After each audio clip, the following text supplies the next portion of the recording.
Did it work? Yep. Okay, we are live on Facebook. So there's a 20-second delay on Facebook, so I'm going to give it a few seconds. Which one? Green?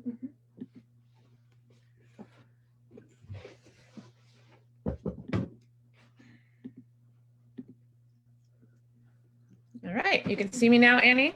I can. All right, excellent. Okay, we're going to go ahead and start part 3 of our emergency preparedness webinar series that we are hosting today through Saturday. Our schedule is online. If you have any questions of our speaker, you can ask them in the Q&A or chat section on the Zoom. If you are calling in, we will not be able to see those questions, but you can see us live on Facebook right now, and you can ask questions in the comment section, and we will make sure we ask the speaker those questions at the end. So I am Danila Sands with MendoLake Complex Fire Relief, a disaster resource center in Mendocino County. And today speaking, we have Annie Liner, Executive Director of Mendocino Coast Children's Fund. Annie, are you ready? I am. Good afternoon. Thanks for joining us. I hope that it is a little less smoky where you are than where we are, but the smoke makes us very, very clear that we have several challenges that we're facing all at the same time. I'd like to give you a little bit of background about the Mendocino Coast Children's Fund. We are the oldest grassroots child advocacy program in Mendocino County. And because children live in families, we are the oldest family response organization as well.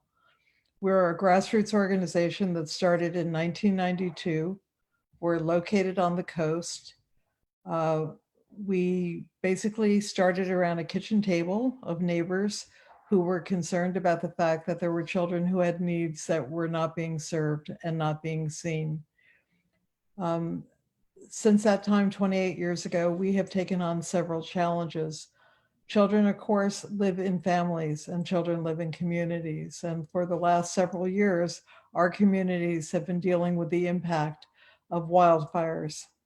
The first time that had a direct impact on the coast was in 2015 when the fires started in Lower Lake and people from Lake County start coming to the coast to get clear air and cleaner air. And they came by the hundreds. And every year since then, we have had fires and we have had people coming to the west side of the county who have health challenges, asthma, heart conditions, being treated for cancer, pregnant young infants who have had a great need to get to where there is clean air. So while we've been fortunate not to have a fire directly in our own community for several years, we definitely see ourselves as your neighbors. And we see ourselves as a resource for people that are dealing with particularly difficult challenges. We have for several years created a pop-up free thrift store. And as people have come into the community, they've been directed to us. And as much as possible, we have tried to connect them with motel rooms, with food cards, with gift cards for gas, with clothing, with sleeping bags, connect them with possibilities for places where they could tent camp, connected them with social services, with churches. We network very, very closely with about 40 or 50 organizations on the coast. And that network has been built up because we know that when there's a crisis, you have to be ready to move. You can't wait for your county or state or federal government to give you direction. The more inches you are away from the center of power, the larger your geographical area and the smaller your population, the less likely that you're going to get a response outside of the community to serve you. Not because FEMA doesn't care or the Red Cross doesn't care or Sacramento doesn't care or Washington doesn't care, but just the logistics of number of people to be served based on the square mileage that we cover makes us all very vulnerable. We are dealing now with some unprecedented challenges. It started with COVID in early March. And we recognized in early March, as we met across the county with many organizations within the county, through an organization called BOAD, which is Volunteer Organizations for Disaster Assistance, that we really needed to scale up very, very quickly. And so if you're listening from Laytonville, or you're listening from Gualala, or you're listening from Hopland, or you're listening from Covelo, the things I'm sharing with you are universally true, regardless of where you are in the county. The most important thing that you can do as a community is to create a strong community network, a network of us, not us versus them, but a network that is a circle that includes everybody. Your schools, your local county representatives for social services, your fire departments, your service clubs, your churches, your hobby groups, whether it's people that are bicyclists or people that are quilters, the Grange, any organization that already exists in your community is a possible resource for strengthening your community when you're facing challenges.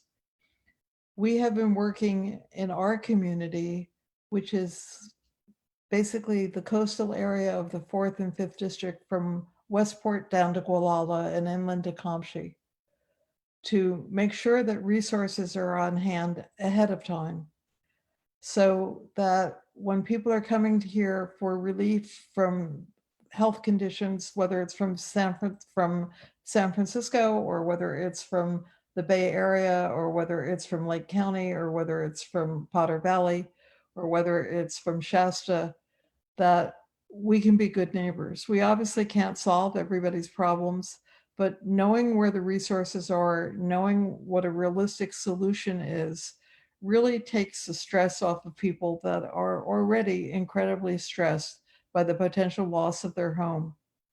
And because of the fact that we have COVID, we have to come up with strategies that are different than the strategies of congregate housing, where you would create a rescue resource at a school or at a senior center.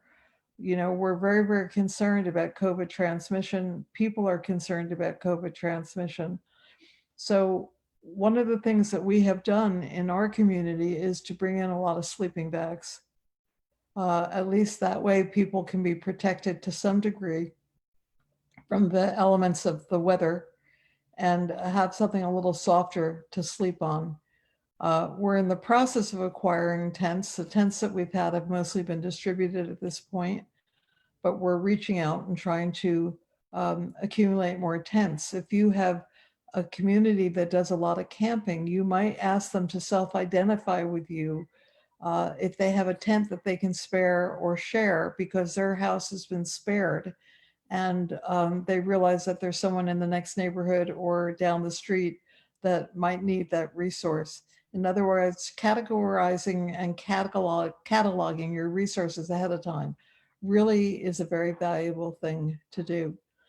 We have been working with our service clubs and working with our school districts and working with public health and our agencies for many, many years. And because of that, we have a high level of trust developed between ourselves and our partners. And so we're able to reach out at a moment's notice and say, I have a family that needs housing. I have a child that has a health issue. I need someone COVID tested really quickly. Having that kind of framework and relationship set up on a 365-day basis when you're in a rural network, in a rural community, really helps you when all of a sudden there's an urgency, or there is a sudden shift in the winds that is bringing smoke into your community, a certain level of urgency because COVID is raising in your community. And many of us are dealing with the fact that we know that our schools are closed. And so we have children at high risk because their parents have to go to work and kids have to be home by themselves. Setting up phone networks where you can ask a neighbor to check on your child It's a very helpful thing to do. You don't want it to be a stranger. You want it to be a trusted family member, a grandparent, even if they're out of the area, an aunt, even if they're out of the area, a neighbor who you have known since that child has been little that is reliable. And you want that child to also have that phone number and that ability to reach out so that if something happens with your phone connection, if something happens with cellular, very often cellular will work outside of the area when it's not working inside the area. So we have gone through things where we have had events. I can remember with 9/11, where in my family's case, my family was in New York. My nieces and nephews were able to reach me in California, but they could not reach their mother, who was 10 miles away. And we're going to see that kind of disruption again. And so it's good to have a plan B when you live in a rural community for not only phone numbers that you can reach to let people know that your child needs to be talking to someone or that you are safe, not just locally, but also more regionally and outside of the area. On our webpage, which you can Google Mendocino Coast Children's Fund, you will find a list of hundreds of resources for distance learning, for working with your children, for emergency numbers for health, for nutritional services, for mental health services. And we're constantly updating that list. We suggest that you look at that list and you think about within your own community creating a similar resource. It might be through your family resource networks. It might be through your school districts. It might be through a church group. But the more information that you can share, it might be your Facebook group up in Covelo, which is a very active group. It might be through one of your um, other affiliations. But what you want to do is cross-pollinate your community with information. You want to share it as widely as possible. Facebook is a wonderful resource for people who use Facebook. There are several good Facebook groups up now for Danola has a wonderful, amazing site up. There's a couple of other news sites that have come up recently. I think Mendo Fever is one, Mendo Voice is another. It's really, really important that you stay in touch with what is happening right now rather than waiting for it to show up in a newspaper, because very often having that information at your fingertips right now is going to help you make a life-changing decision to vacate your home or to leave an area or plan a path to safety that you can't do if you aren't current. There are many resources available for you on the county site. There is COVID information, and there is also NICSI alerts that you can sign up for. And it's important that you do this. The NICSI program you can reach through the Mendocino County Sheriff's Department. I think that Matt was just on recently talking about resources. I'm just trying to re-emphasize that because you may not have heard that presentation just before I was on. And it's important that you hear this. And sometimes we have to hear things 2 or 3 or 4 times before they sink in. The other thing that I want to talk to you about, which is critically important, is no one is going to come rescue you. You have to be planning for yourself what you and your family are going to do. Our small, courageous, committed volunteer fire departments can no way on their own reach you in time if there is a fire. You have to be ready to go. The sheriff's department will do the best they can to alert you, but we are a huge county and we are very, very understaffed. And many of you live up roads that take a very, very long time to reach. It's not like being in a suburban area or an urban area. It's not like being in Santa Rosa, where my family was just evacuated from. It's not like being in um, some of the areas in Napa that are a little bit more closely related to each other in terms of access. So you have to be planning, and that means having a go bag ready. And a go bag is simply the most essential things that you need. your medications, your eyeglasses, an extra pair of shoes, a warm sweater, water and food for yourself and your family, um, a charger for your phone, a flashlight. You can go on just about any site and just Google in go bag, and you can find a huge amount of information. Uh, Danila and I will make sure that information is posted on Facebook for you with some very small and accurate lists of how to do this and do it quickly. We have unprecedented heat right now, and we have 2 more months of fire season. And you have to be planning as if there will be a fire, not maybe, but when. And the worst thing that will happen is that at the end of the 2 or 3 month season, you'll have some food that you need to put back on your shelf that you didn't eat. You'll have some medication to put back in your medicine cabinet that you didn't use. It's important that you contact your health providers and get extra medication. Do not be counting on the fact that if you're down to a 3-day supply, you're going to be able to get a refill to get you through the first week or 10 days of a fire if we have a fire in Mendocino County. We have pharmacists and nurse practitioners and health people on our children's fund board, and they advise us. I received a notification from my own health provider. I'm a Medicare age, telling me to refill my prescriptions now. I don't think that there will be any problem with you getting refills. You should have at least a 2-week supply on hand, particularly if you have a pre-existing health condition. The importance here is that you have to take responsibility in a very proactive way for the outcomes that you are going to be facing over the next 2 to 3 months. We want you to do everything that you can to keep your immune system up. The healthier you are, the better chance you have of surviving COVID if you have an exposure, of surviving the seasonal flu season that is opening up right now if you have an exposure. If you're someone who believes in vaccination, and I'm not trying to have that debate here, please get yourself vaccinated. If you're somebody who does not believe that that is a safe route for you, please take whatever precautions you need to take to protect yourself from possible contamination from other people. Masks are incredibly important. The county has just brought in thousands of masks that are the equivalent of N95 masks. I believe they are going to be distributed over the next week through public health and through the clinics. If you are somebody who is at all sensitive to smoke, you should be reaching out to public health and reaching out to the clinics in your community to get a mask now.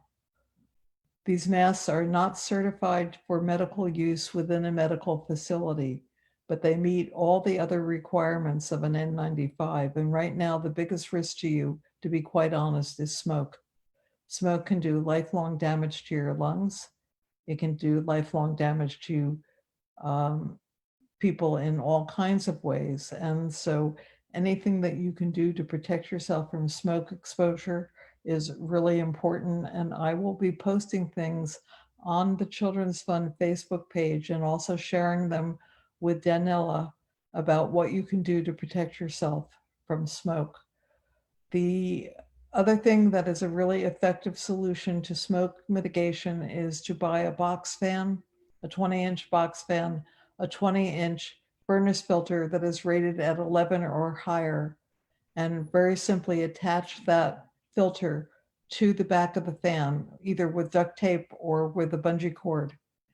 Put it in a closed room where you and your children sleep, and make sure you're pulling all the smoke out of that room.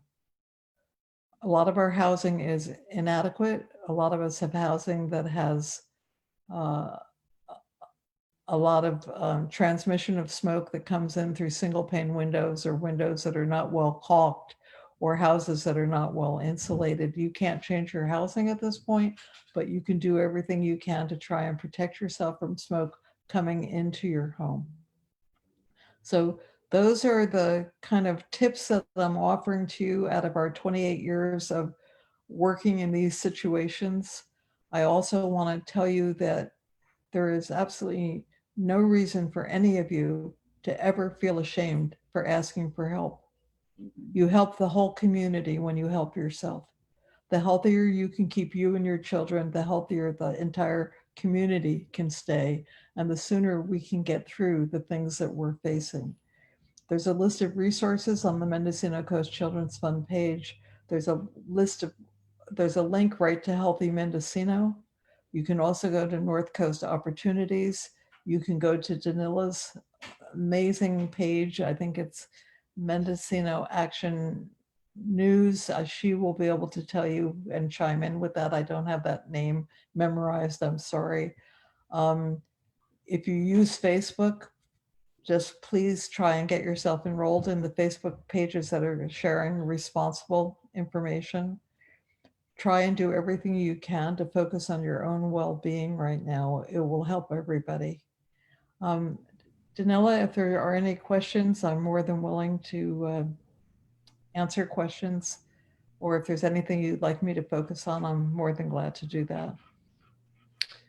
Thank you, Annie. You said a lot of informative stuff, very educational. You have a lot of history and experience. I've always loved listening to you. I felt, engaged the whole time. So thank you for that. We are going to add on the top of this post on Facebook and the other videos, the link to your page that you talked about, Mendocino Coast Children's Fund, and the topic that we are discussing today. We are opening for questions and answers. So if anybody is on Zoom right now or watching on Facebook, you are welcome to ask us questions in the Q&A section or the comment section, and we'll ask Annie Leiner, Executive Director of Mendocino Coast Children's Fund, directly. Some of the questions that I've seen so far is you've talked about sleeping bags, that you guys store the sleeping bags.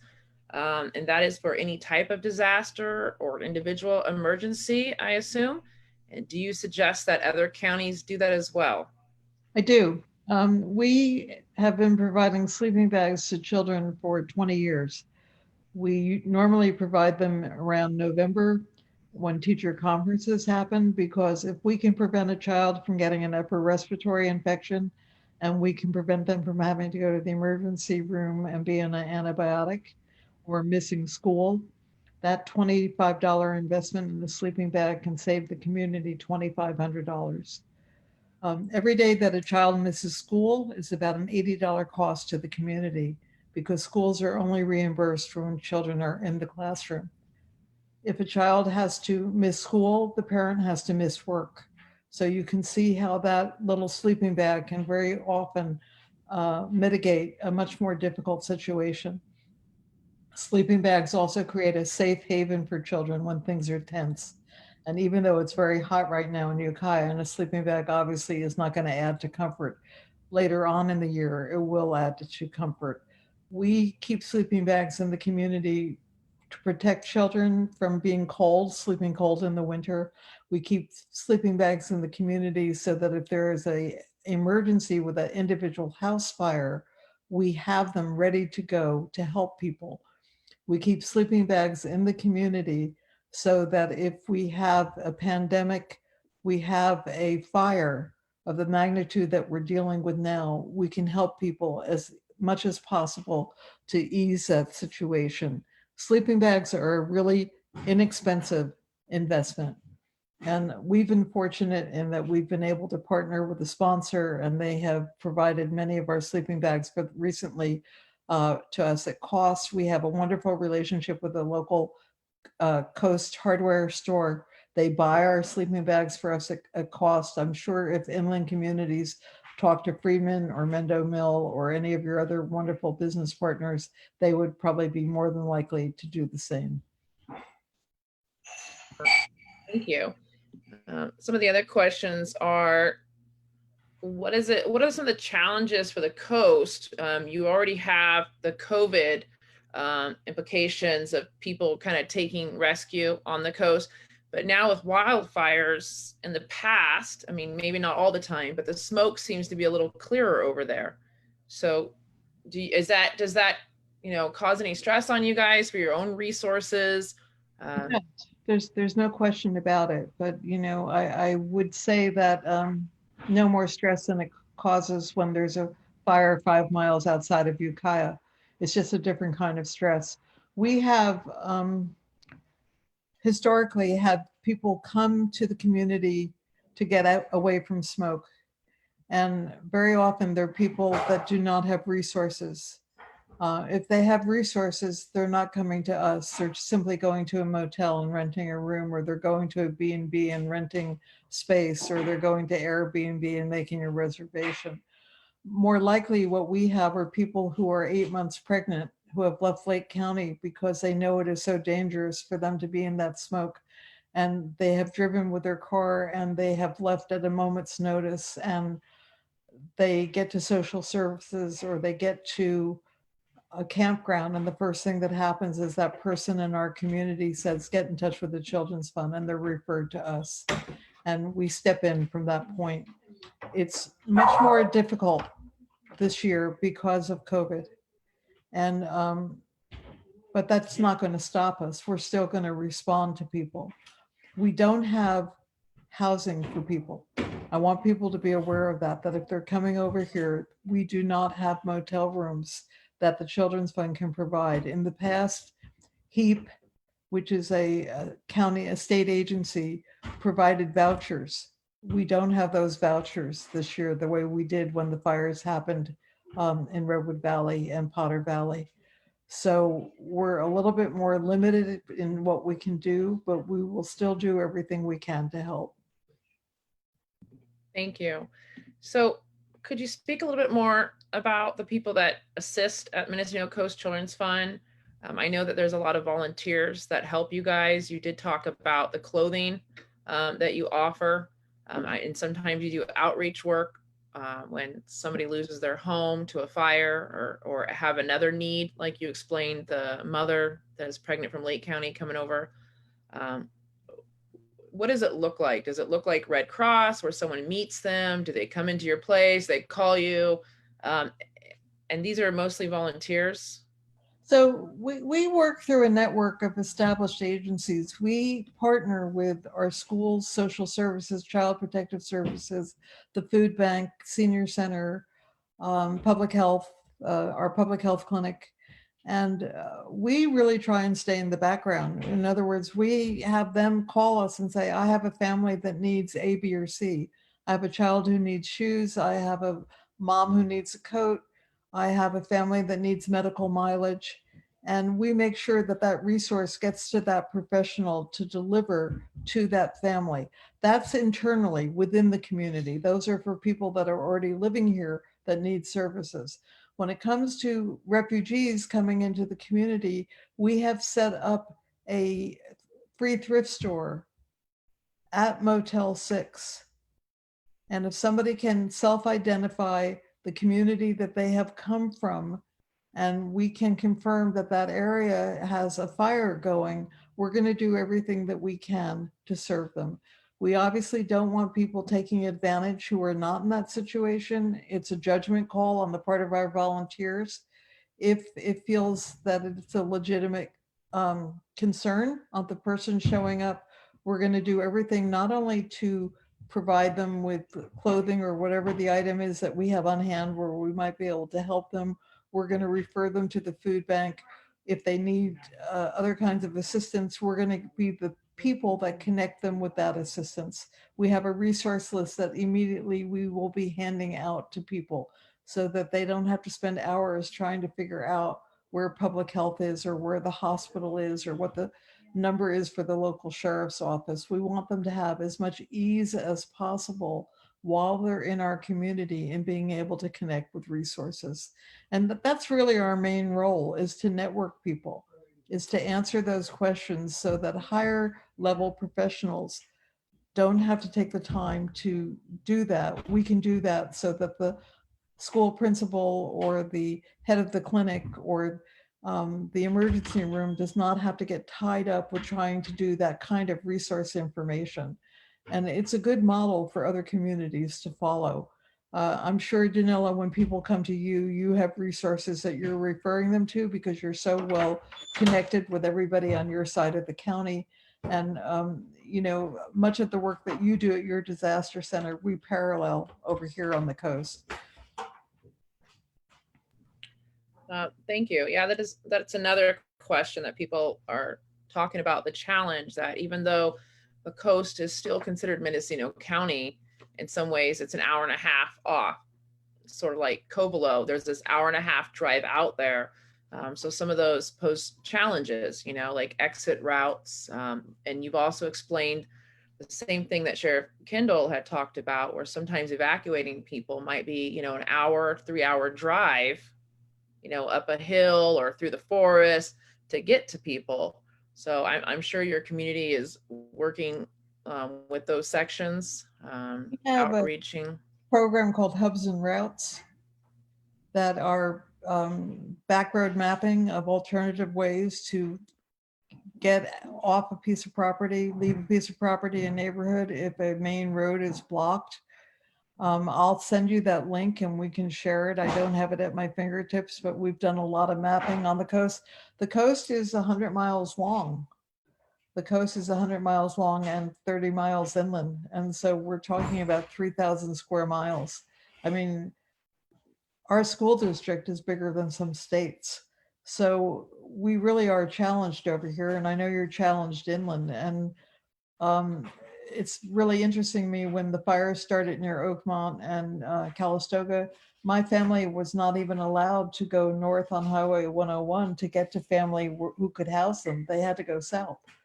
So my 90-year-old co-grandparents, who we share grandchildren and landed up sleeping in their car at 90 years of age because they were not allowed to travel that 15 miles north on Highway 101 to get to where my son-in-law and family was who could take them in.